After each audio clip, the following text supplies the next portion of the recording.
Hello everybody, welcome to the colours of knowledge. और आज हम कक्षा 9वीं के गणित में चैप्टर 1 एक्सरसाइज 1.2 इसमें जो पहला प्रश्न है उसको कर रहे हैं। देखिए, नीचे दिए गए कथन सत्य हैं या असत्य, कारण के साथ अपने उत्तर दीजिए। पहला कथन क्या कहता है? प्रत्येक अपरिमेय संख्या एक वास्तविक संख्या होती है। तो ये कथन एक सत्य कथन है। क्यों है? क्योंकि हम जानते हैं कि जो वास्तविक संख्याएं होती है वो वास्तविक संख्याएं परिमेय और अपरिमेय का एक पूरा समुच्चय होता है। मतलब परिमेय संख्याएं और अपरिमेय संख्याएं दोनों को मिलाकर जो बनती है हमारी क्या बनती है? वास्तविक संख्याएं बनती है। ठीक है। और सभी वास्तविक संख्याएं जो है क्या कर सकते हैं हम? संख्या रेखा पर प्रदर्शित कर सकते हैं। तो यहाँ पर आपका ये जो कथन है वो सत्य है। अब इसी का दूसरा कथन हम देखेंगे। देखिए, जो कथन 2 है वो क्या कहता है? संख्या रेखा का प्रत्येक बिंदु रूट m के रूप का होता है, जहाँ m एक प्राकृत संख्या है। तो ये कथन जो है ये असत्य कथन है। क्यों है? क्योंकि देखिए m एक प्राकृत संख्या दी गई है, मतलब m का मान 1, 2, 3, 4 इस प्रकार से कहाँ तक जाएगा? अनंत तक। ठीक है। अब यदि हम रूट m जैसा कि बोला गया है उसको उस रूप में करते हैं तो ये root 1, root 2, root 3, root 4, root 5 इस प्रकार से कहाँ तक जाएगा? रूट में अनंत तक। ठीक है। तो ये सारी आपकी क्या है? अब देखिए, प्रत्येक बिंदु रूट m के रूप का होता है। तो जो संख्या रेखा होती है उस पर हम केवल वास्तविक संख्याओं को प्रदर्शित कर सकते हैं। लेकिन यहाँ पर आप देखिए, ये सभी जो संख्या है ये वास्तविक संख्या तो है ना। रूट 1 भी वास्तविक संख्या है, रूट 2, रूट 3, रूट 4, रूट 5 ये सभी वास्तविक संख्याएं हैं।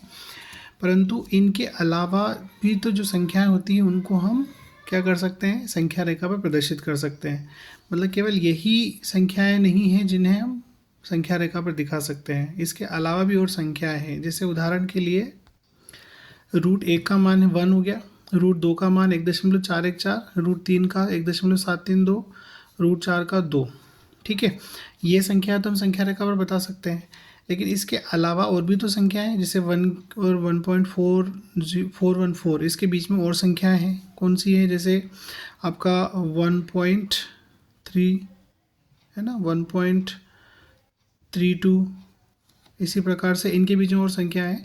तो कहने का साथ सिंपल सा मतलब ये है कि केवल रूट m के रूप की संख्याएं हैं उन्हें ही हम संख्या रेखा पर प्रदर्शित नहीं कर सकते, बल्कि उनके अलावा और भी बहुत सारी संख्याएं होती है। तो इससे ये स्पष्ट होता है कि संख्या रेखा का प्रत्येक बिंदु रूट m के रूप का नहीं होता है। ठीक। तो इसीलिए क्या है? ये कथन असत्य है। देखिए, अब इसमें प्रश्न क्रमांक 3 या कथन क्रमांक 3 जो है, प्रत्येक वास्तविक संख्या एक अपरिमेय संख्या होती है। तो ये कथन भी असत्य है। क्यों असत्य है? क्योंकि जो वास्तविक संख्याएं होती है वो वास्तविक संख्याएं परिमेय और अपरिमेय दोनों को मिलाकर बनती है।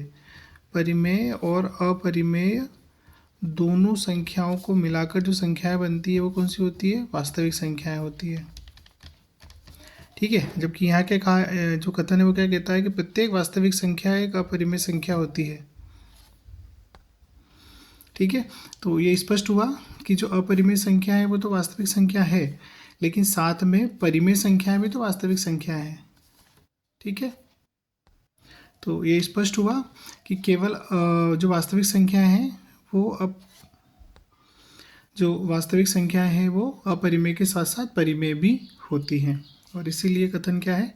असत्य है। क्योंकि कथन क्या कहता है कि जो सभी वास्तविक संख्याएं अपरिमेय होती है, लेकिन ऐसा नहीं है। जो वास्तविक संख्या है उनमें अपरिमेय तो होती ही है, उसके साथ में परिमेय भी होती है। तो आशा करता हूँ आपको समझ आया होगा। Thanks for watching. वीडियो को लाइक कीजिए, शेयर कीजिए। Thank you.